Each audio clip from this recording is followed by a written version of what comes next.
جس طرح ابھی آپ نے اپنے بریف میں بھی بتایا اور ابھی اس سوال کے جواب میں بھی کہ دہشت گردی کے حوالے سے افواج پاکستان ایک مربوط آپریشن جو ہے اس کو رن کر رہے ہیں، لیکن مسئلہ یہ ہے کہ پاکستان کے اندر معاشی صورتحال آئے روز خراب ہوتی جا رہی ہے اور معاشی اشاریے نہ صرف منفی میں جا رہے ہیں بلکہ ایک عام آدمی کی جو زندگی ہے وہ اتنی کٹھن ہو چکی ہے کہ اس کے لیے بجلی کے بل ادا کرنا یا روزمرہ کے جو اس کے امور ہیں اس کو چلانا بالکل ناممکن ہوتا جا رہا ہے۔ تو افواج پاکستان باقی چیزوں میں حکومت پاکستان کے ساتھ آن بورڈ ہے، تو کیا اس حوالے سے بھی آپ کو کچھ ادراک ہے کہ یہ بھی ملکی سلامتی کو لاحق خطرات میں سے ایک خطرہ ہے کہ معاشی صورتحال اگر مزید خراب ہوگی تو ظاہر ہے ملک کے اندر لا اینڈ آرڈر کی سچویشن بھی کریٹ ہو سکتی ہے؟ اس حوالے سے آپ کیا کہیں گے؟ Thank you. میں اس کا جواب دوں گا تو آپ کہیں گے اب معیشت پہ فوج بات کرتی ہے، تو I'll have to tread here in the domain جہاں پہ آپ نے سوال کیا جہاں فوج کی بات کرتے ہیں۔ دیکھیں I'll try to answer what is in your mind کہ آپ یہ کہہ رہی ہیں کہ معیشت کی، کہ آپ یہ پوچھ رہی ہیں کہ کیا آپ کو پرابلم نہیں ہے، معیشت نہیں نظر آ رہی ہے آپ کو؟ دیکھیں یہ پاکستان جو فوج ہے، اس کے جو جوان ہیں، یہ خود اس پاکستان کے متوسط اور نچلے طبقوں سے آتے ہیں۔ عمومی طور پہ جو ایلیٹ اشرافیہ یا امیر طبقوں سے تو یہ فوج کے جوان اور افسر نہیں آتے، تو ہمیں بخوبی احساس ہے، ہمیں ادراک ہے، بالکل ہے احساس۔ اور دوسری بات یہ ہے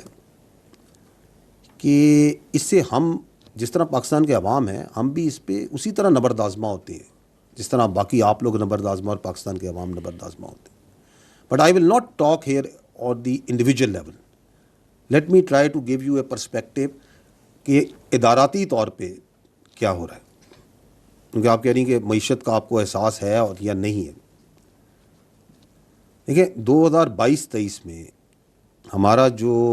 دفاعی بجٹ تھا پاکستان کا، وہ جی ڈی پی کا 1.9% تھا۔ یہ جو رواں سال ہے، اگلا سال 23-24، اس میں ہر سال ہمیشہ مہنگائی بڑھتی ہے نا، اس میں لیکن جو ہمارا دفاعی بجٹ ہے وہ گھٹ کے 1.7% ہے۔ تو we are self the defence forces of Pakistan have reduced their expenditures. پھر میں پہلے بھی یہیں سے یہ پہلے بھی آپ لوگوں کے گوش گزار کر چکا ہوں کہ اگر ہم خالی اس وقت فوج کی بات کرتے ہیں، پاکستان فوج کی بات کرتے ہیں، تو پچھلے مالی سال کے اندر 100 ارب روپیہ تو اس فوج نے ہارڈ کرنسی جو سی ہوتی ہے وہ جمع کرائے ٹیکسز میں اور ڈیوٹیز کی مد میں،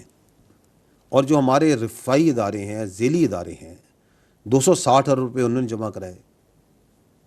اس کے اندر آپ کی فوجی فاؤنڈیشن نے 223 ارب روپے، ڈی ایچ ایس نے 23 ارب روپے کے ٹیکسز اور ڈیوٹیز، این ایل سی نے تقریباً 3.5 ارب روپے، آرمی ویلفیئر ٹرسٹ نے تقریباً 3 ارب روپے، اور باقی سب نے تو وہ ملا کے 260 ارب، اور کلی طور پہ تو فوج اور اس کے جو ادارے ہیں، ذیلی ادارے، رفائی ادارے، 360 ارب روپے کی خطیر رقم تو صرف ٹیکسز ڈیوٹیز میں جمع کریں۔ And other than that you know, آپ سب کو سامنے ہے کہ جو فوج ہے اس کی یہ پریکٹس بھی ہے، کلچر بھی ہے کہ یونٹ لیول سے لے کے آرمی لیول تک جتنا ہم سے پاسبل ہو سکتا ہے اس سے بڑھ کر جو عوام کی فلاح و بہبود کے لیے جو کام ہے وہ فوج کرتی ہے، چاہے وہ گلگت بلتستان میں ہوں، سندھ میں ہوں، بلوچستان میں ہوں، خیبر پختونخوا میں، کہیں بھی ہوں، ہاسپٹلز میں، تعلیم میں، صحت میں، روزگار کے مواقع، ایگریکلچر میں، دیر ملٹیپل پروجیکٹس ان پہ کام یہ چھوٹے لیول پہ اور بڑے لیول پہ بھی کیا جاتا ہے۔ اور نیشنل لیول میں تو آپ کے حال میں آپ کے سامنے ہے کہ جو ایس آئی ایف سی ہے، اس کے اندر جو فوج اپنا ایک رول ادا کر رہی ہے حکومت کی اعانت مدد کرنے کا، that is also directed towards improving the economic condition and facilitating the people of Pakistan. اور پھر یہ جو ابھی آپ نے پہلے جو ہم بات کرتے ہیں، ہر بار آپریشنز کی بات کرتے ہیں، کاؤنٹر ٹیررزم آپریشنز کی بات کرتے ہیں، تو یہ ہم کیوں کرتے ہیں؟ چاہے وہ فتنہ الخوارج کے خلاف لڑ رہے ہیں، چاہے ہم بلوچستان میں دہشت گردوں کے خلاف لڑ رہے ہیں جو ترقی کے دشمن ہیں، یہ اس لیے کرتے ہیں تاکہ پاکستان میں دائمی امن قائم ہو، because without peace and stability and security there can not be any economic prosperity. میں نے ابھی تھوڑی دیر پہلے یہی کہا ہے کہ ایک محفوظ پاکستان ہی ایک مضبوط پاکستان کی ضمانت ہے۔ تو ہماری یہ جو ہر روز کے انٹیلیجنس بیسڈ آپریشنز ہیں، جو شہادتیں ہیں، قربانیاں ہیں، They are directed towards the stability and prosperity. And more than that, اگر اس سے بھی آپ آگے دیکھیں تو یہ جو آپ دیکھتے آ رہے ہیں میڈیا میں آپ لوگ دیکھتے ہیں آبزرو کرتے ہیں کہ پاک فوج ایک بڑا اہم رول، ایک معاونت کا رول جو اللیگل اسپیکٹرم ہے اس کے خلاف بھی ادا کر رہی ہے.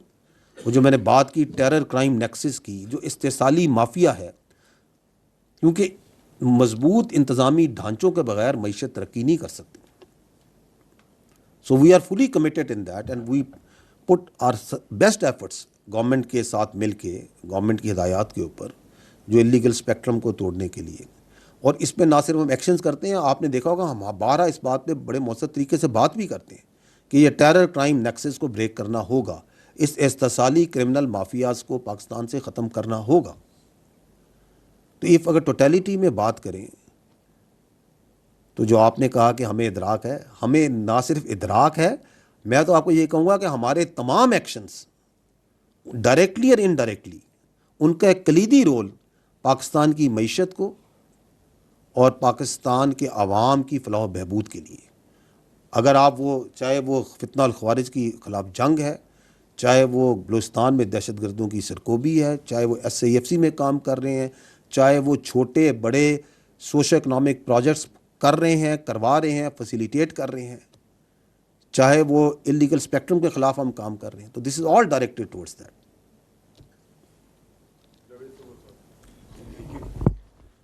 سر میرا نام جاوید سمرو ہے، ہم نیوز سے تعلق ہے میرا. سر میرا کوشچن جو ابھی آپ نے اپنی بریفنگ میں جنرل فیض حمید کے بارے میں بتایا کہ ان کی جس طرح سے بھی ایک قانونی طور پر ان کے ساتھ جو فیس کیا جا رہا ہے وہ کر رہے. میرا اس سے کوشچن ریلیٹڈ یہ ہے کہ جب جنرل فیض حمید کو DGI بنایا گیا تھا تو ان سے پہلے جنرل نوید مختار تھے، پھر جنرل باجوہ کا بھی ایک اہم عہدے پر آ کر فائز ہوئے. تو آپ نہیں یہ سمجھتے کہ جب جنرل فیض حمید کو لایا جا رہا تھا تو ان کے اندازہ نہیں تھا کہ وہ اس طرح سے ایک سیاسی جماعت کے ساتھ جا کے سمپتھیز لیں گے، ان کے ساتھ ان کے قریب جا کر ان کو بہت زیادہ ان کو فیور کریں گے؟ تو آپ کیا سمجھتے ہیں کہ ان کے جو یہاں تک لانے پر، اس عہدے تک لانے پر، ان دونوں شخصیات کے کردار کو آپ کس نظر سے دیکھتے ہیں، جیسے جنرل باجوہ صاحب ہیں اور جنرل نوید مختار صاحب ہیں؟ دیکھیں یہ ISI کا جو ڈائریکٹ باس ہوتا ہے وہ کون ہوتا ہے؟ منسٹر ہوتا ہے. تو آپ نے اس وقت کے وزیر اعظم کا تو ذکر نہیں کیا. پوائنٹ از کہ یہ جو اپنا، میں پہلے بھی کہہ چکا ہوں کہ جو ہمارا جو احتساب کا عمل ہے نا وہ بالکل شفاف ہے، سخت ہے، کڑا ہے، but it does not work on allegations. وہ ثبوت و شواہد پہ کام کرتا ہے،